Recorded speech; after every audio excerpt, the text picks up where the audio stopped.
Muy bien, ahora sí vamos a empezar con la enseñanza de este domingo. Vamos por el domingo 29 en el Catecismo de Heidelberg. Todavía vamos por el sacramento de la Santa Cena o Cena del Señor en esa sección del Catecismo que habla acerca de los sacramentos, ¿no? Y en la enseñanza anterior estuvimos viendo las primeras enseñanzas acerca de este sacramento, acerca de lo que significa, acerca de lo que significa comer el pan partido, acerca de lo que significa beber el vino y que representa esto, como ya habíamos comentado, el cuerpo de nuestro Señor Jesucristo. El pan partido representa el cuerpo y el vino representa la sangre derramada de nuestro Señor Jesucristo. Y estuvimos hablando varias cosas importantes. Estuvimos hablando acerca de lo que significa comer este cuerpo partido, este pan partido que representa el cuerpo y este vino que significa la sangre derramada. Estuvimos hablando de qué exactamente es lo que significa. Estuvimos hablando de cómo también a través de este sacramento es anunciado el Evangelio. Se está anunciando lo que Cristo hizo por nosotros de una manera visible. A través de este sacramento, nosotros de una manera especial y a través de la fe y de una manera verdadera, a través del Espíritu Santo, cuando nosotros participamos de este sacramento, realmente nos estamos uniendo mucho más a Cristo a través de la fe, a través del Espíritu Santo con este sacramento. De manera que para nosotros, no de forma sustancial, sino verdaderamente de forma espiritual y a través de la fe, nosotros estamos siendo partícipes tanto del cuerpo partido de Cristo, azotado, entregado por nuestros pecados, como de su sangre derramada para pagar por nuestros pecados. Es importante que podamos recordar esto, ya que estas clases acerca de los sacramentos no son muy extensas. De hecho, si leemos exactamente lo que dicen las preguntas y las respuestas de estos catecismos, muchas de las cosas que enseño en estas clases, yo las enseño adicional al catecismo, porque el catecismo no aborda esos temas. Aborda el tema, pero de una manera sencilla, ¿no? Entonces, las cosas adicionales que yo puedo decir, no las estoy diciendo aparte del catecismo. Por ejemplo, llegamos a la conclusión en la enseñanza pasada de que en este sacramento, a pesar de que al pan partido se le llama el cuerpo de Cristo, y a pesar de que al vino se le llama la sangre de Cristo, realmente nosotros, cuando estamos participando de la cena del Señor, no significa que realmente estamos tomando la sangre de Cristo. No significa que el pan realmente se convierta en el cuerpo de Cristo. ¿Qué es lo que creen, por ejemplo, los romanistas, los católicos romanos?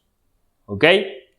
Llegamos a la conclusión de que esa creencia, esa enseñanza, es una enseñanza y una creencia y una práctica maldita, tal cual. No hay otra forma de expresarlo. Es una creencia, es una enseñanza y es una práctica maldita.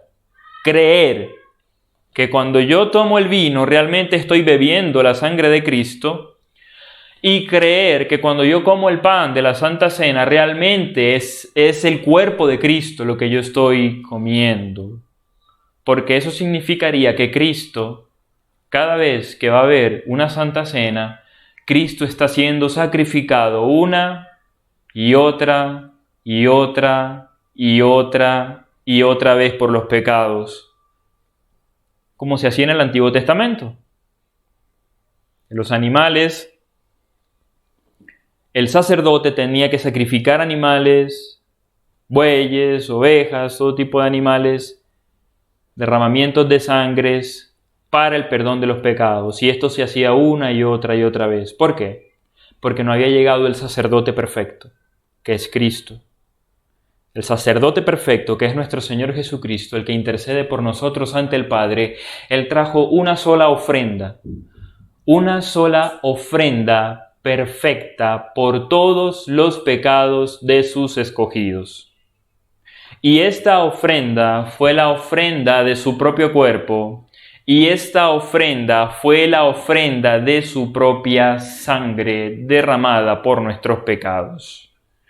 Y es por esta razón que es imposible que en el sacramento de la Santa Cena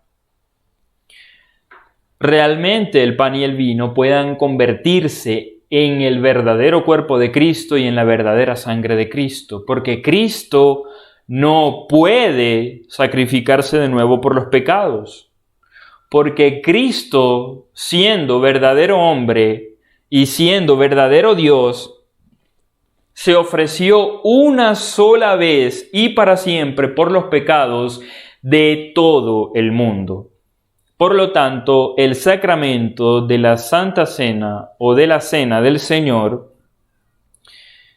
es, como el sacramento del bautismo, una señal y un sello. Es una señal y un sello. ¿Una señal de qué? De la obra redentora de nuestro Señor Jesucristo.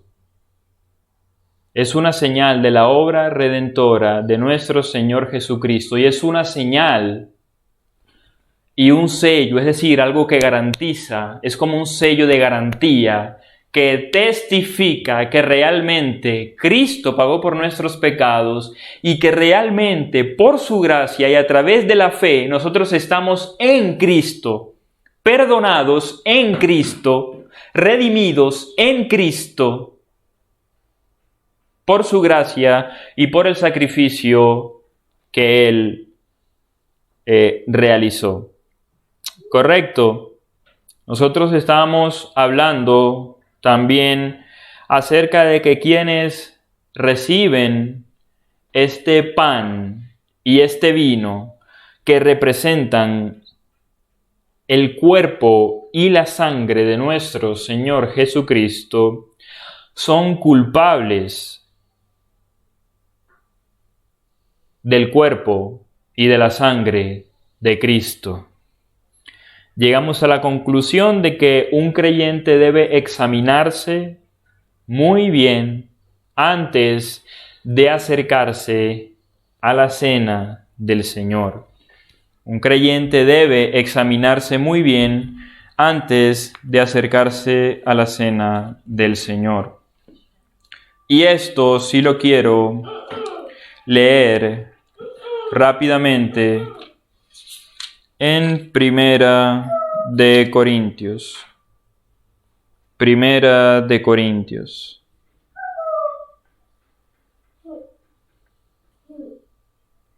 Primera de Corintios. Voy a leer un pasaje que es el capítulo 11, versículos del 17 al 22, y en ese mismo capítulo, pero luego voy a saltar del 27 al 34, ¿ok? Quiero leer ese pasaje para que veamos la realidad de lo que estamos hablando en este momento, de las personas que toman la cena indignamente, deshonrando así el nombre del Señor. Dice, 1 Corintios 11, 17 al 22. Pero al anunciaros esto que sigue no os alabo, porque no os congregáis para lo mejor, sino para lo peor. Pues en primer lugar, cuando os reunís como iglesia,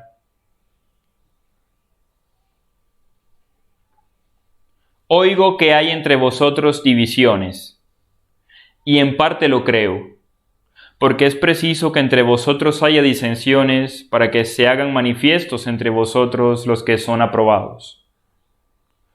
Cuando pues os reunís vosotros, esto no es comer la cena del Señor. Porque al comer cada uno se adelanta a tomar su propia cena. Y uno tiene hambre y otro se embriaga. Pues ¿qué? ¿No tenéis casas en que comáis y bebáis? ¿O menospreciáis la iglesia de Dios y avergonzáis a los que no tienen nada? ¿Qué os diré? ¿Os alabaré? En esto no os alabo, dice Pablo tajantemente. Luego, en el mismo capítulo 11 de 1 Corintios, versículo 27. De manera que cualquiera que comiere este pan o bebiere esta copa del Señor indignamente será culpado del cuerpo y de la sangre del Señor.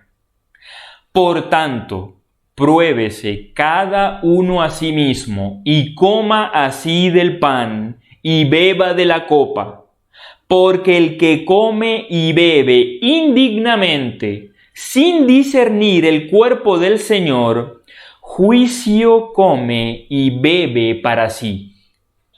Por lo cual hay muchos enfermos y debilitados entre vosotros, y muchos duermen. Si pues nos examinásemos a nosotros mismos, no seríamos juzgados.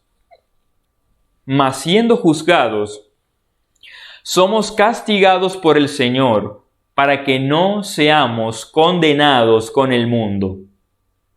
Así que, hermanos míos, cuando os reunís a comer, esperaos unos a otros. Si alguno tuviere hambre, coma en su casa, para que no os reunáis para juicio. Las demás cosas las pondré en orden cuando yo fuere. Amén. Allí en ese pasaje vemos la gravedad de tomar la cena del Señor indignamente. Creo que el apóstol Pablo lo expuso de una manera sumamente clara, con un sentido muy fuerte de urgencia, de que por favor, por el amor de Dios, por Cristo Jesús, examínense antes de venir a la cena del Señor. Examínense antes de venir a la cena del Señor. Porque por ese motivo, por tantos creyentes que reciben la cena del Señor indignamente, hay muchos enfermos, imagínense. O sea, juicio directo de Dios. Y hay muchos debilitados. Me parece sorprendente. Por eso, a la Escritura hay que prestarle atención a los detalles, a las palabras. No solamente dice que hay enfermos por este pecado, sino que hay debilitados. O sea que incluso un juicio de Dios por este pecado es la debilidad, el desánimo, no tener fuerzas, no encontrar fuerzas, no tener motivación, no encontrar motivación. Y esto, por supuesto, lo podemos extrapolar a otros pecados y a ámbitos de nuestras vidas. De la misma manera que ocurre con este pecado en particular de tomar indignamente la cena del Señor, también puede ocurrir con otros pecados que nosotros podamos cometer. Y de igual manera, por pecados que nosotros podamos cometer, el Señor envía este tipo de juicios. El Señor puede enviar enfermedades. El Señor puede enviar debilidad. El Señor puede enviar tristeza. El Señor puede enviar depresión como juicio. El Señor puede enviar todo tipo de debilidad. El Señor puede enviar todo tipo de cosa que nos pueda atrasar, nos puede estancar y nos pueda dejar allí como postrados hasta que nosotros podamos abrir los ojos y nos podamos arrepentir, y el Señor entonces nos puede sacar de ese estado y volvernos a llenar de su gozo y volvernos a llenar de su Espíritu Santo para que nosotros podamos entonces de allí en adelante continuar caminando en su voluntad. Continuar caminando en lo que Él ha determinado para nuestras vidas. Como estábamos conversando antes de que iniciara el culto de hoy, para cada creyente Dios ha establecido un camino recto. Dios ha establecido un camino recto, una voluntad suya, específica para cada uno. Y nosotros fallamos y pecamos contra Dios cuando nosotros no le preguntamos a Dios con diligencia y no tratamos de seguir con diligencia cuál es ese camino que Él trazó para nosotros, qué es lo que Él preparó para nosotros y qué nosotros debemos hacer según su santa voluntad. Y el propósito principal de Satanás,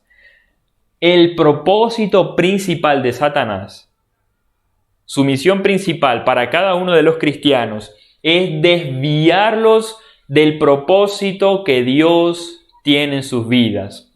Porque Satanás sabe perfectamente que si un cristiano cumple con el propósito de Dios en su vida, ese cristiano va a dar gloria a Dios, ese cristiano va a honrar a Dios, ese cristiano va a hacer que el reino de Dios avance, ese cristiano va a hacer que el evangelio sea predicado, que Cristo sea predicado, que los pecadores se arrepientan, que en su casa se viva santidad, que sea un ejemplo para las personas, que sea luz y sal en el mundo.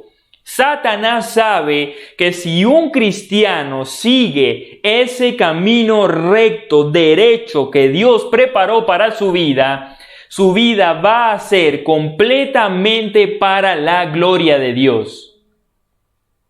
Y por eso, su objetivo principal, a toda costa, Él va a utilizar todo lo que tenga a su disposición para que un creyente encuentre la excusa perfecta para no hacer la voluntad de Dios, para caer en rebeldía continua delante de Dios. De esa manera, desviarlo del propósito de Dios, de esa manera destruir su relación con Dios, de esa manera destruir su matrimonio, de esa manera destruir su familia, de esa manera destruir amistades buenas, por supuesto, de esa manera destruir empleos, destruir oportunidades, todo. Lo que tenga que ver con destrucción, miseria, escasez, viene directamente de desviarnos del propósito que Dios trazó para nuestras vidas. De eso no hay absolutamente ninguna duda. ¿Cómo sé yo si mi vida está siendo llenada por Dios de su bendición? ¿Cómo sé si estoy siendo llenado de su Espíritu Santo para hacer su voluntad? ¿Cómo sé si Dios está conmigo, si Dios está a mi favor, si Dios me está bendiciendo? Es muy bonito cantarlo, comentarlo, alabar a Dios y decir esas palabras bonitas en la alabanza para exaltarlo y decir estas verdades. Pero otra muy diferente, como lo dice Pablo, examínense.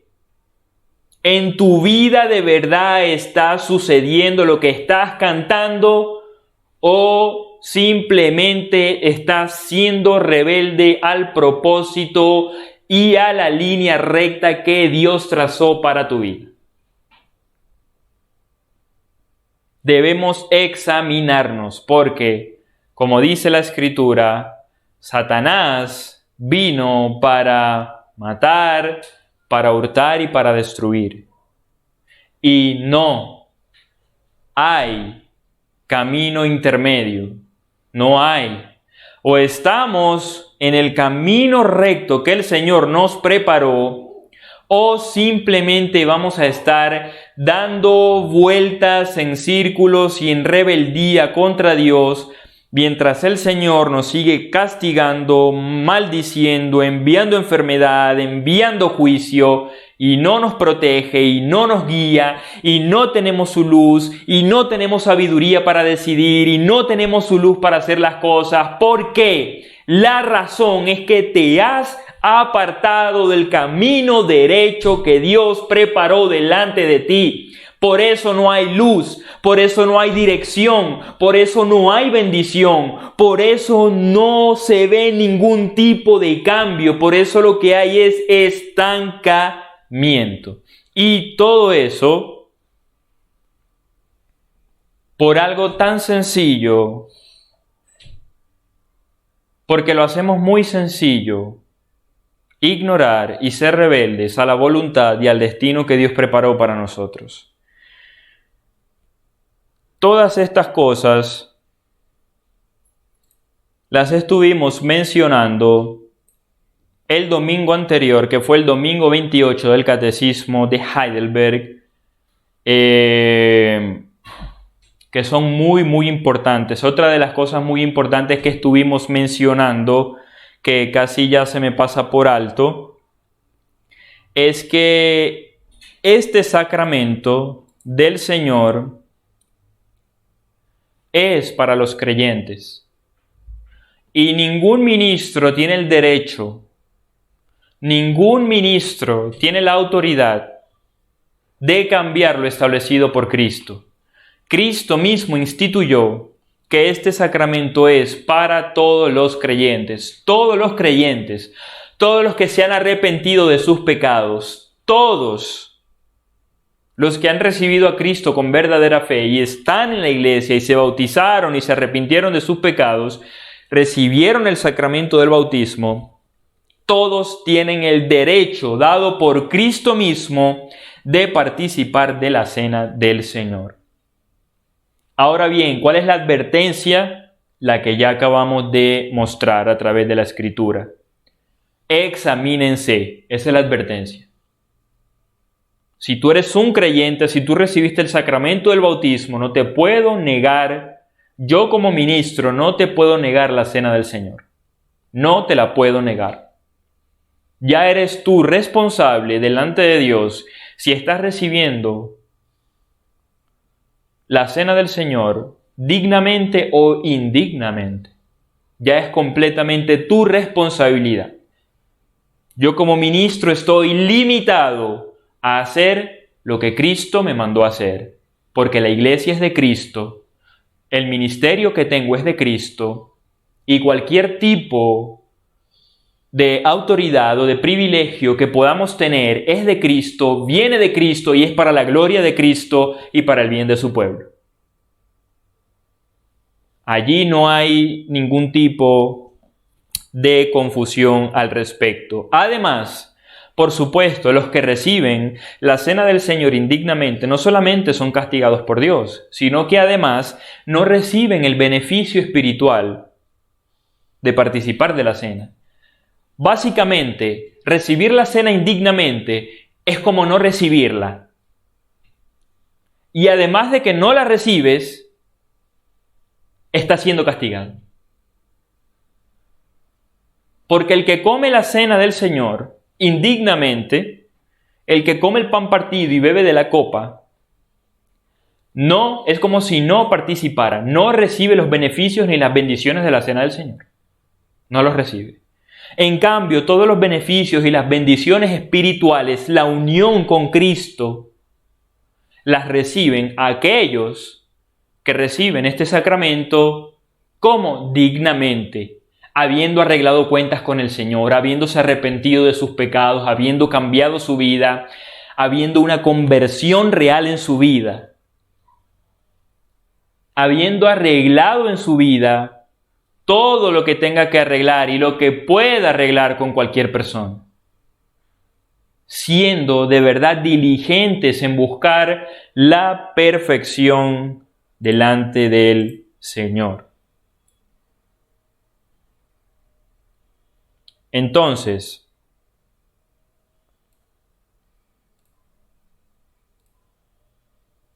realmente ahora en este momento vamos a abordar las preguntas de este domingo, que son básicamente lo mismo que he hablado hasta el momento y que se habló el domingo pasado.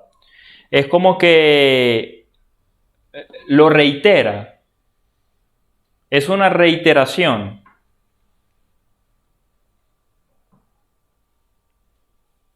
Pienso que esta reiteración, el motivo de esta reiteración, es que el tema quede bien claro. Es que el tema quede bien claro, porque es un tema muy importante. De hecho, es tan importante que ya vimos todos los pecados que pueden derivar de todo lo mal que se puede hacer en cuanto a este sacramento.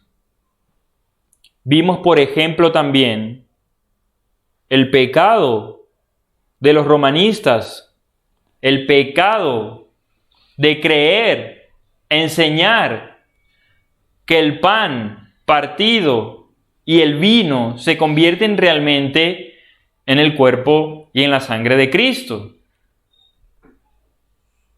Es algo horrible, espantoso.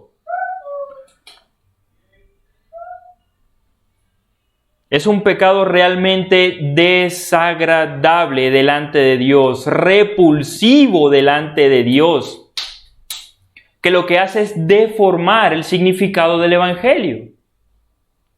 Además de que ya acabamos de ver que quienes reciben este sacramento indignamente tienen muchas maldiciones de parte de Dios. Y como todas estas cosas son tan serias, como todas son tan importantes, por eso el catecismo reitera estas verdades, las repite. Es por esta razón. La pregunta 78 dice así. Se van a fijar que ya este tema lo acabamos de tocar. ¿El pan y el vino se convierten sustancialmente en el mismo cuerpo y la sangre de Cristo? Y la respuesta dice, de ninguna manera. Pues como el agua del bautismo no se convierte en la sangre de Cristo, ni es la misma ablución de los pecados, sino solamente una señal y sello de aquellas cosas que nos son selladas en el bautismo. Así el pan de la cena del Señor no es el mismo cuerpo, aunque por la naturaleza y uso de los sacramentos es llamado el cuerpo de Cristo. Por la naturaleza y por el uso que se le da a este sacramento, es llamado el cuerpo y la sangre de Cristo, porque el Señor mismo lo instituyó de esa manera. Y el Señor mismo, según lo que significa ese sacramento, que representa el mensaje de salvación, la obra redentora de Cristo, y representa nuestra unión con Cristo, nuestra salvación, por eso el Señor mismo decidió llamarlo así, según su sabiduría. Este pan es mi cuerpo, esta copa representa mi sangre, etcétera, etcétera. Por eso se llama así, el cuerpo y la sangre de Cristo. ¿Son realmente el cuerpo y la sangre de Cristo? No lo son. Y lo compara con el bautismo. Cuando un creyente es bautizado, ese bautismo es el perdón de los pecados. Es allí cuando el creyente es perdonado. Es allí cuando el creyente nace de nuevo. Cuando el agua le empieza a rociar la cabeza,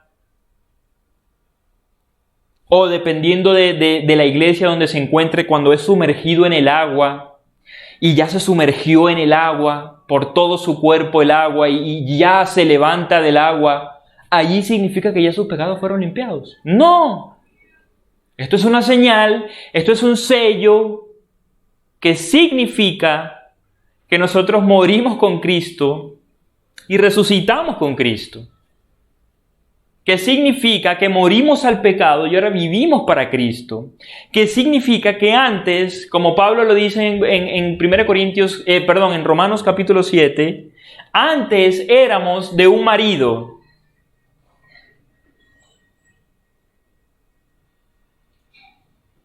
Pero ahora somos de otro, de Cristo. Hemos muerto para vivir ahora para Cristo. Asimismo, la cena del Señor no es verdaderamente el cuerpo y la sangre de nuestro Señor, porque nuestro Señor ya fue sacrificado una sola vez por los pecados, y Él murió por nuestros pecados, y Él resucitó al tercer día, y Él ascendió a los cielos y está sentado en los cielos como Rey. Si el cuerpo del Señor está arriba, en el cielo, ¿cómo se supone que de pronto el cuerpo del Señor está en la tierra y está siendo partido y su sangre derramada de nuevo? No tiene ningún sentido. El sacrificio ya fue hecho, y además de que el sacrificio fue hecho, eso tiene graves implicaciones en la doctrina de la humanidad de Cristo. Cristo es verdadero Dios, perfecto. Como verdadero Dios, Él puede estar en todas las partes al mismo tiempo. De hecho, Él está en todo lugar al mismo tiempo, porque Él es omnipresente. Pero como hombre, no. Cristo como hombre, en este momento, está en un lugar específico del cielo, sentado en su trono, a la derecha del Padre, intercediendo por nosotros ante el Padre. Porque Él es hombre, verdadero hombre, a la vez que es verdadero Dios. Entonces, si nosotros decimos que Cristo es un hombre verdadero, ¿cómo puede ser que su cuerpo esté en los cielos y que de pronto en la cena del Señor su cuerpo se traslade al pan y su sangre se traslade al vino y nosotros vamos a realmente a comer el cuerpo y la sangre del Señor? No tiene absolutamente ningún sentido. No tiene absolutamente ningún sentido, porque Cristo pagó una sola vez. Su cuerpo no puede ser partido de nuevo. Cristo derramó su sangre una sola vez, no puede ser derramada de nuevo, y tampoco tiene sentido porque el cuerpo de Cristo está en un lugar y de ese lugar no se puede mover. Quiero decir, sí se puede mover, pero no va a estar en todos los lugares al mismo tiempo. O sea, el cuerpo de Cristo, el cuerpo humano de Cristo, no puede estar en todos los lugares al mismo tiempo como sucede con su parte divina, digamos.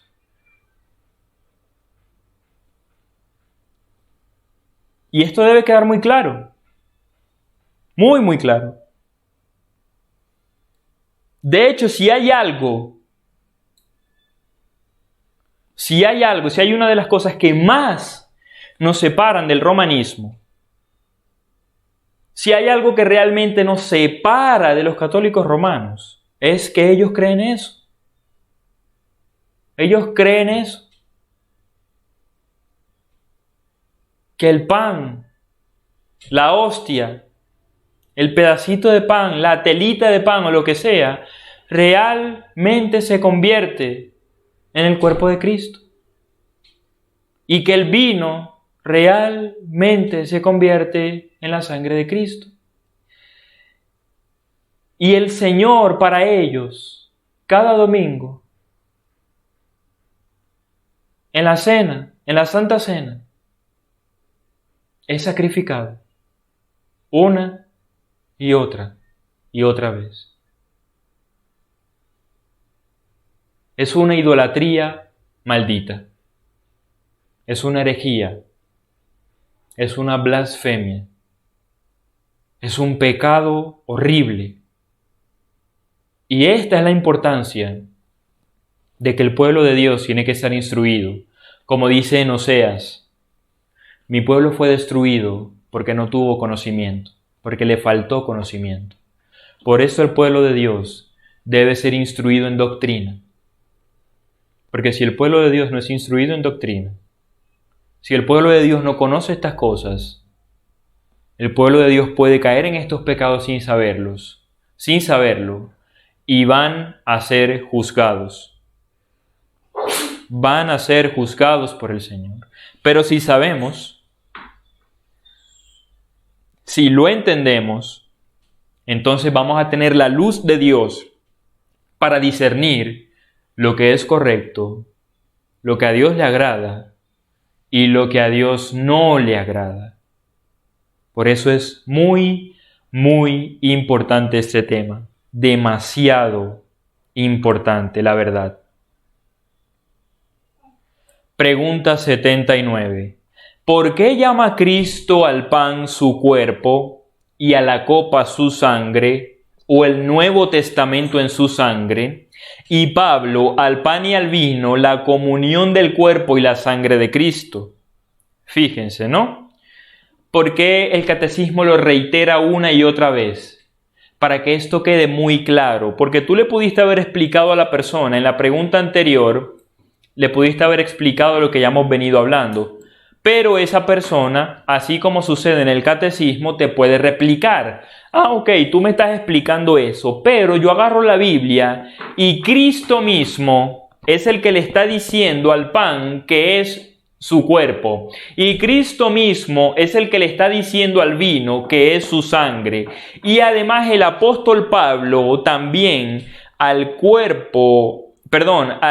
pan y al vino los llama la comunión del cuerpo y de la sangre de Cristo. Entonces, ¿qué significa esto? ¿Qué significa esto? Respuesta. Cristo no habla así sin una razón poderosa, y no solamente para enseñarnos que así como el pan y el vino sustentan la vida corporal, su cuerpo crucificado y su sangre derramada son la verdadera comida y bebida que alimentan nuestras almas para la vida eterna. Más aún, para asegurarnos por estas señales y sellos visibles que por obra del Espíritu Santo somos participantes de su cuerpo y sangre, tan cierto como que tomamos estos sagrados símbolos en su memoria y por la boca del cuerpo, y también que su pasión y obediencia son tan ciertamente nuestras como si nosotros mismos en nuestras personas hubiéramos sufrido la pena y satisfecho a Dios por nuestros pecados. Esto es maravilloso.